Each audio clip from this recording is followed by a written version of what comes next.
Thunderbolt II. Hang on a second, there's a jet going by.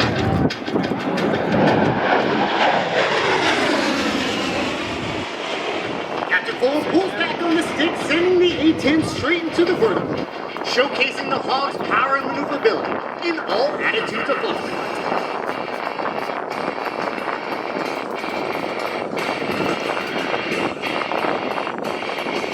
Captain Full is down positioning the A10 for a pass down the shoulder line, where he'll perform a double aileron roll. The Hog's ailerons make a almost half the size of its wings, enabling it unparalleled controllability at slower speeds.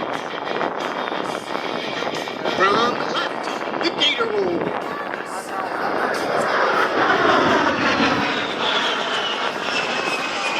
Captain Full's coming back around, seeing a slow roll along the show line to display the Hog's precise handling characteristics.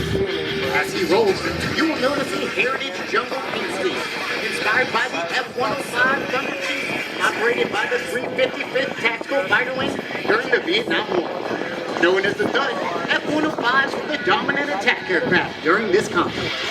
We'll talk about it later.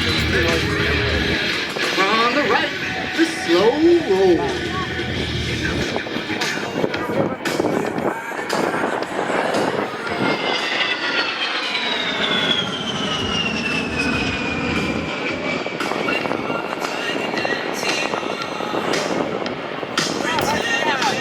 Captain Full is now executing a classic aerobatic maneuver, the Cuban 8.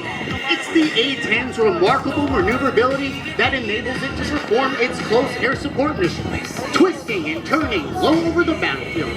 The Warthog can operate and deliver devastating firepower under a 1,000-foot ceiling, unmatched by any comparable fighter.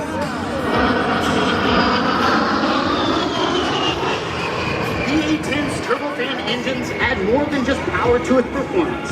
They're much quieter than comparable engines, making the Warthog much harder to hear and aiding immensely in achieving tactical surprise. The Hog's engines are also extremely fuel efficient, enabling it to fly more than 1,000 miles without refueling. Add in pipe refueling, and the Warthog can fly non-stop to Europe, the Pacific, and the Middle East. Yeah, but